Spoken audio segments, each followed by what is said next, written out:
going on? Okay. I start adding up all the private money. Yeah. I got almost $10 million in private debt. And what interest rate? About 10%. Oh my God, I'm smelling toast, bro. I'm having a stroke. Hey, Wellbuster. Welcome back to another interesting episode.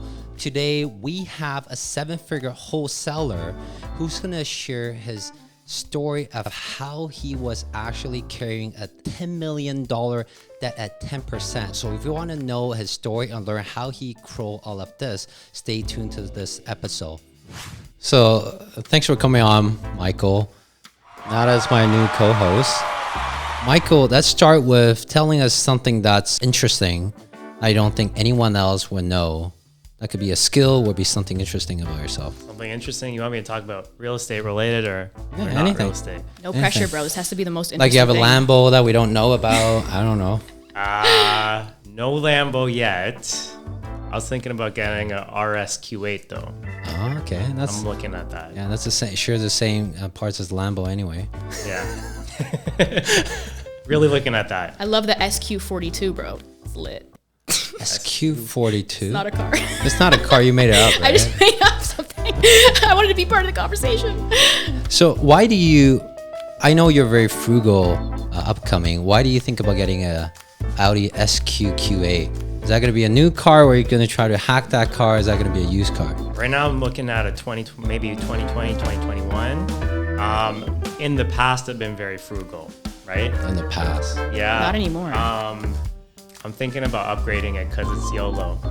You only live once. YOLO? Treat Yeah. yourself. You gotta What do treat you yourself mean? a little bit, right? Yeah. Always. You know, Yeah. and if you don't eventually raise your standards of living, you're just gonna keep falling back to those same frugal ways. Like, I grew up frugal. It doesn't mean I have to be frugal for my entire life, right? 100%. And that's Yeah. the whole We're all- point. Oh, go ahead. Yeah, if we're in business, the whole point is to, have a better life, right? Yeah. 100%. And what's the point of accumulating wealth if you can't treat yourself every once in a while, You need to Got treat it. yourself sometimes. Get a new suit, fresh fade, nice car. You got to feel yourself. That enjoying the work you did, In the past, I didn't do any of that. Fun fact, my first probably year and a half, 2 years that I was wholesaling, I was driving a super But that's good though. Jetta. That's good though, A because Jetta. you're a lot more approachable when you go up to the seller, right? They don't think you're trying to steal their house. Is that correct? If I'm doing wholesale, I'm gonna drive my Honda, which I don't have one anymore, but I would drive a dented Honda You can drive my to Honda, knock don't on worry. doors. my car was actually worse than the seller's cars when I would go to their house. They have a Mustang. So they put their guards down, My right? car's way You're- worse than theirs.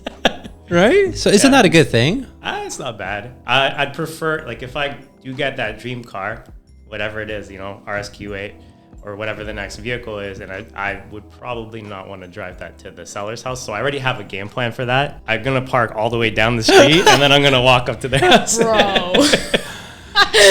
That's actually funny. You're just holding a bus ticket. We're already executing that game plan with my current car. Someone is going to see this and they're going to see you strolling up and they're going to walk down the block and be like, yo, that's your car. And now you're stuck. But you know what? I will say this. Recently we actually did a wholesale. And, when we wholesale a deal, the buyer's going to come. They might do a walkthrough. Sometimes it's after they might buy it sight unseen, but Yeah. they want to see it before it closes. Yeah. No problem. We've had buyers that show up in Ferraris and they're buying houses for 60 cents on the dollar. That just worked out The perfectly. dark side of wholesaling, guys. That just worked out perfectly. I the might, alpha. Does not I work might out know exactly perfectly. who that Does not guy work is. out perfectly at all. I might know exactly who that guy is. Yeah. So what is that switching point for you to go from, you were already making a lot of money when you were frugal. What's that switching point? Is that in your brain, or was that something happen that switched you from being frugal to being YOLO? Not like YOLO, but living the life a little bit. What switch in your brain? Okay, so at a certain point where you start accumulating money from, income from business, wealth from real estate, or it could be stocks, whatever it is, right? I'm glad that you plugged that in. Yeah. At a certain point, don't really need to make more money to enjoy a better life. Yeah. You can have a better place to live. You can have a better car. You can have a better gym. You could get a home gym if you wanted, or you can basically do whatever you want, travel the world, eat better food. And then I think it really comes down to how do you want to engineer your lifestyle? And you can start working on that. If you're in the 9-to-5 grind and you're basically just trying to scrape by, you don't have that luxury, you know? So at a certain point, I started realizing that I could live a little. And the first thing I did was traveling. Started to travel. Nice. Where? Okay, so all the traveling I've done is basically like in the last 5 or 6 years of my life.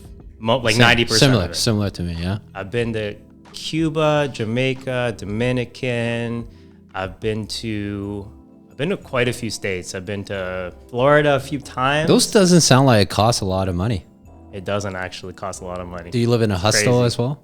Pardon me? Do you live in a hostel? No. Shots fired. I'm not one of those. I'm not one of those guys. So okay, there's frugal, and then there's another level of frugal. Yeah. Like there's the guys that like return everything to Costco after 80 days. I'm not one of those guys. I'm only halfway frugal. Naturally.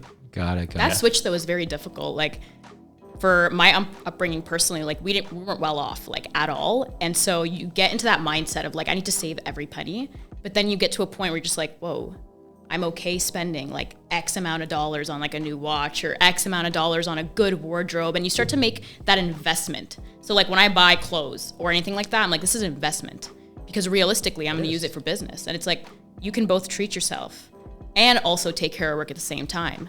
I mean, unfortunately, Versace heels cannot be deducted in my taxes. I've checked. I never it bought does not myself any exist. Versace heels, so. I'm so mad. You should. You look fabulous. Checked with a CPA. You can't do it for uniforms. It's a weird shift, for real. Like it's a weird shift from always having to count everything and then just suddenly being like, whoa, I'm fine. I think, and I kind of grew up like that. My mom told me always to save my money, and I remember right when I was starting up the wholesaling business, it was like a month or two before that. Yeah. So before I started the wholesaling business, I was actually trying to figure out what I wanted to do next. And What were you doing before? Yeah. okay, so man, this whole journey for me started way before wholesaling. So people think, like they start to see someone become successful and they think, oh, this guy just got lucky. Tip of the iceberg, right? It's the tip of the iceberg. Yeah. So probably started when I was like 22 or 23, and I got my first serious sales job. I was selling debit machines door to door, like business to business. My friend did that job. $300, right? $400 Yeah. per machine. Or Per something. machine. And Yeah. when you go to a business, it's already been hit up like 15 times in one day. Yeah. It's like one of the most hardcore sales you could do, Yeah. right? And Did you thrive at that job? not at the beginning. So at the beginning, I was so bad that they were about to fire me. Yeah. And then something, there was a flip. Like I flipped a switch, right? Yeah. So I was actually about to, they were going to fire me. And then I'm like, well, I'm thinking of quitting actually. You can't fire me. I quit. And my sales manager, this guy was like a really, really good mentor for me at the time, right? He's like, why would you want to walk away from this? And I said, well, like I'm not really even making that much money. It's commission only. And I was like mediocre at best at the time.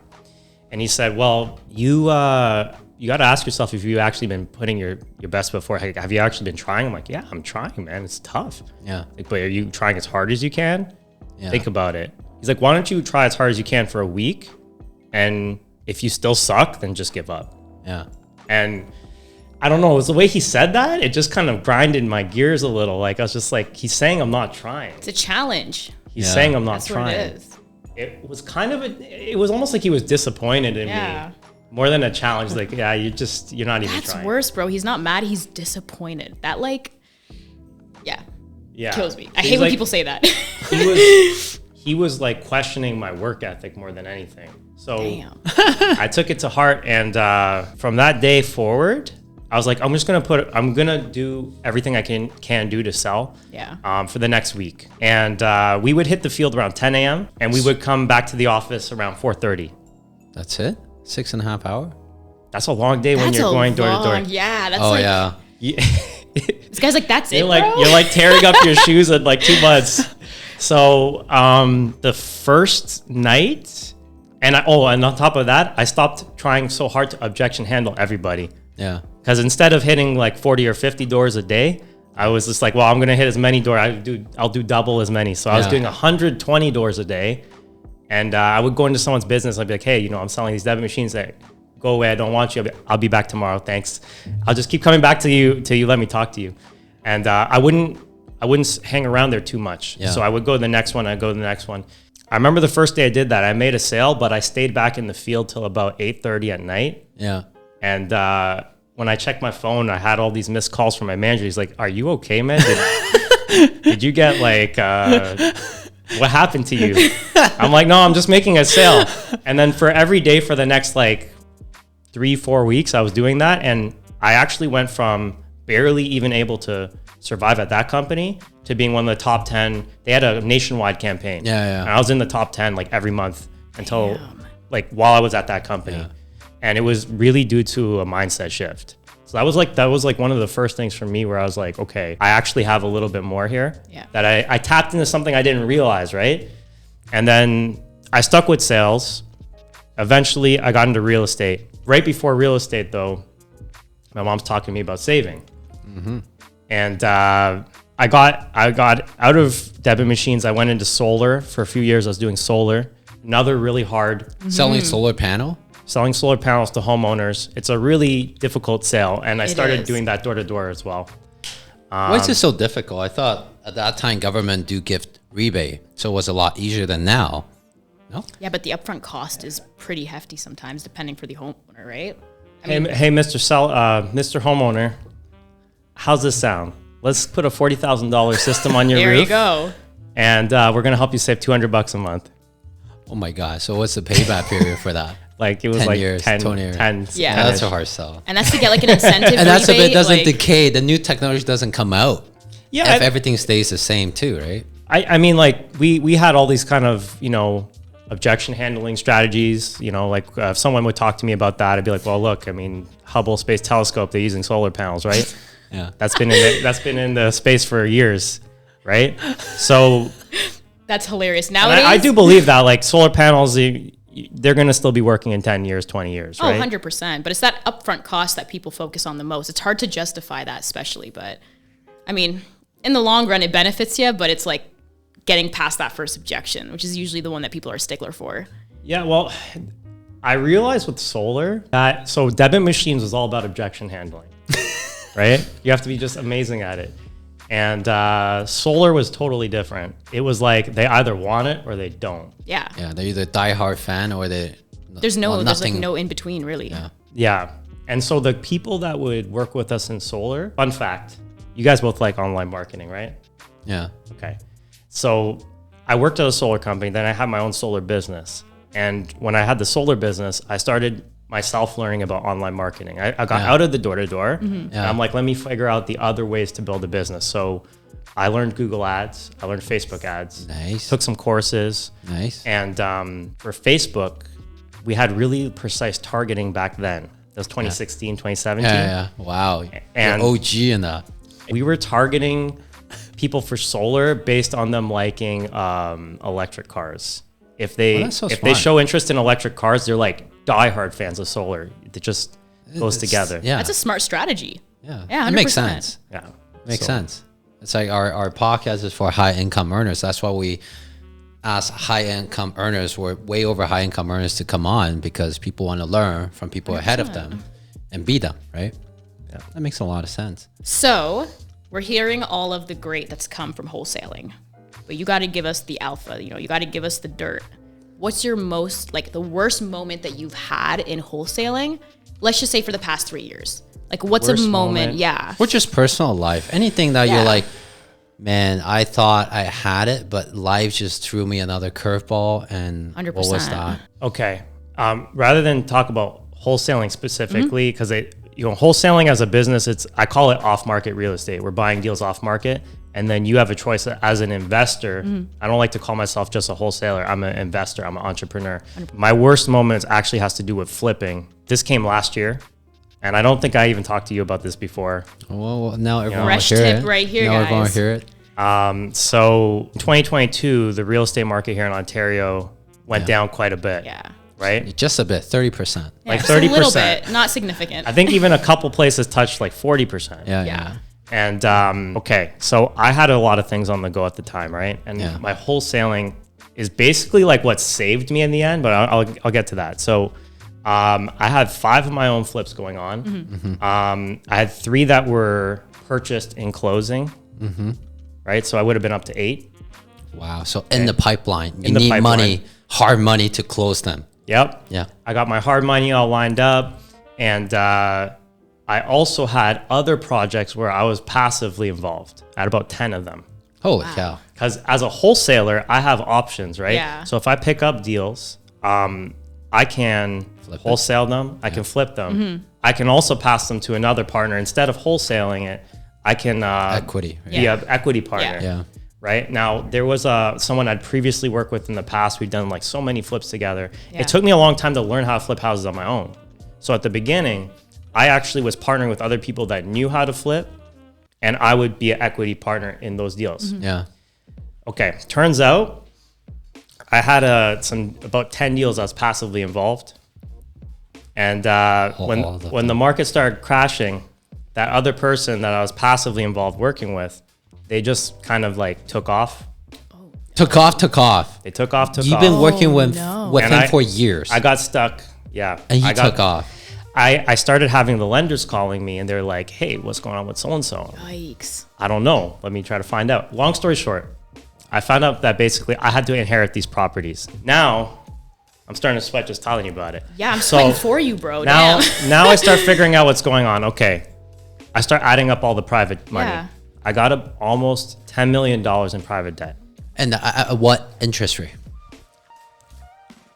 About 10%. Okay. Oh my God, I'm smelling toast, bro. I'm having a stroke. So every year you got to pay out 1 million if you're carrying them. Yes. Yeah. Just put it into perspective. 10 million on Yes. 10% as 1 Yeah. million. Private lenders, if you're listening, and I'd like to talk to you if you can do better than that. I know a few. I'll send you a few. Damn. So all of a sudden, and it wasn't even necessarily private debt, right? It was, okay, now I'm doing 18 flips at once. They're all across Ontario. How do I do this? Yeah. And the answer was like, for me, I didn't even have the resources available to me to flip 18 at once. So I'm like, okay, now I just got to eat $100,000 a month coming, like $100,000 a month of payments. Yeah. And wholesaling saved me. Nice.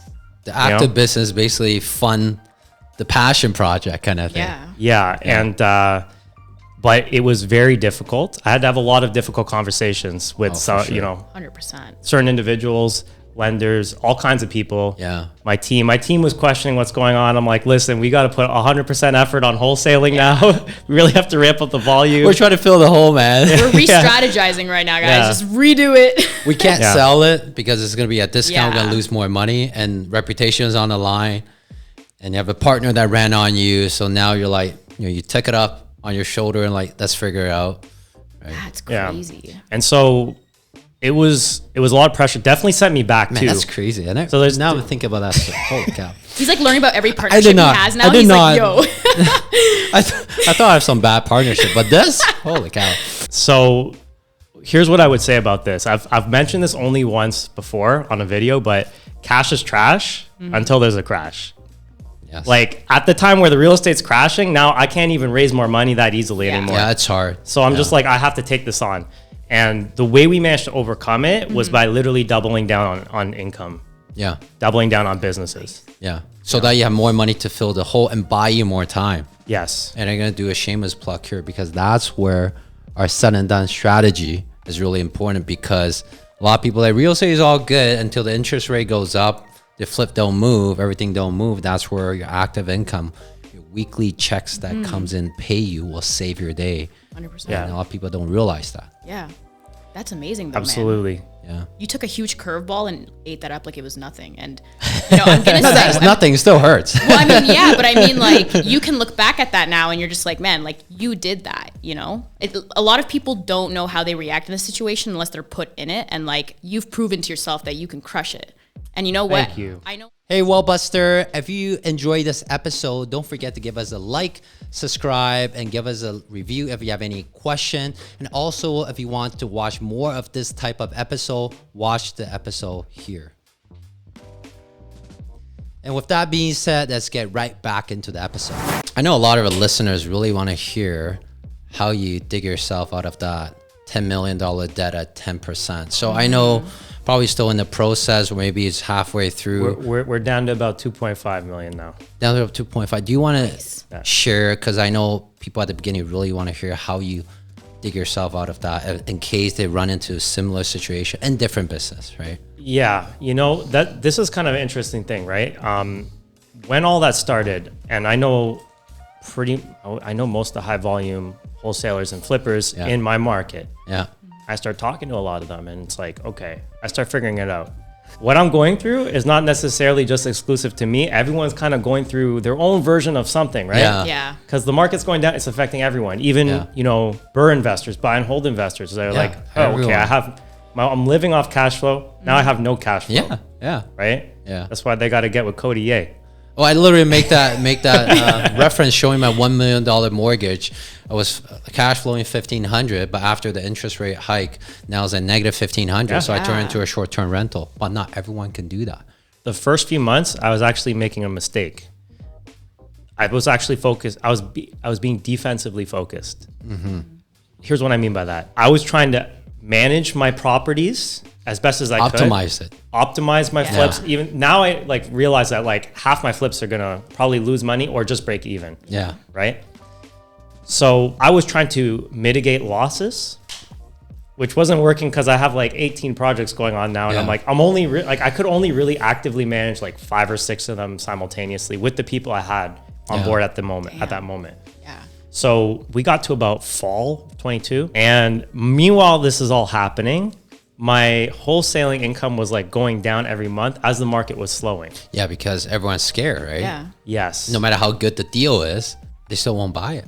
That's right. Yeah. That's right. Well, we're good. Fortunately, we're actually good enough at wholesaling that we were still selling in spite of that. Yeah. But I think at the lowest point, our sales were down to 25% of what it was originally. Wow. That's crazy. And you still have to carry the entire team. Yeah. Still got to carry the business. We have overhead. We have, people on salary. These people are depending on me for their paycheck. Yeah. Around that time, we were actually holding up pretty good. And then it got to what I would call not quite rock bottom, but I was getting close to rock bottom. Yeah. And I was emotionally, mentally, I was very tired. Emotionally, I was very tired. Yeah. And physically, what was going through your brain at Seriously, that time? yeah. Are you thinking about I just gonna declare bankrupt? Have that I did ever think about it. gone through your brain? I did think about it. But there was a turning point. So I realized that if I continue doing what I'm doing, it's not going to fix anything. No. Even if I declare bankruptcy, I realize it's not going to fix everything. It's still going to follow you for 7 years. Yeah. I thought about it, right? So I'm okay, there's got to be a way to do this. So I basically reorganized how I was doing my business. I told my team, I have an operations manager, I have a project manager. Mm-hmm. I have people that kind of support everything that we're doing. So I told my team, for example, my operation manager, I said, hey, listen, all the operational stuff, I give you permission to fix problems without talking to me. Yeah, go for it. Don't even talk to me until there's a problem that you already solved it. Yeah. I don't even want to talk about it. Yeah. It's because I realized it was crowding my mental space. Yeah, it is. Right? And so I put everybody in specific roles and I kind of empowered them to make decisions on their own. Yeah. And I told my team that we're going to go from being on defense to we're going to go full offense. Yeah. Nice. And that was the main shift. I started out in wholesaling. I was actually an acquisitions person, marketing person, dispositions. And over time, you learn to delegate. Yeah. So I wasn't as actively involved anymore. Yeah. And then I went straight into I'm going right back into the field. I'm gonna find a way to close enough deals to get ourselves out of this. Because if I was able to get this successful to even get $10 million in debt, then I know what I'm doing. Yeah. So I had to basically pick myself back up. I'm no, you know what you're doing and you know how to win. So win. And we were able to generate enough sales over the next couple months that things started to improve. Mm-hmm. And then, that was around January. January, February, March, things were like significantly improving. Now we're like pretty much stabilized again. That's crazy, man. And like the thing that fascinates me the most is at the point where you're almost hitting rock bottom, instead of just succumbing to it, like you thought, hey, if I got into an issue this deep, I can get myself out. It's like when a cat gets stuck in like a tree and you're like, yeah, if they manage to get up there, they can get out. It's like the same type of idea. You were like, yeah, I was capable and I got to this position. I can definitely dig my way out. That's phenomenal, man. Good on you. That's actually crazy. How can our viewers find you? Because I'm sure people are going to want to learn so much more about this. For people that are watching, they want to learn more about me. By the way, I'm wholesaling, quite a bit of deals right now. We have very high volume. So you can find me on Instagram at official Michael Lee. Our home buying website is 416homebuyer.ca. And you can get added to our investor list at 416homebuyer.ca/investors.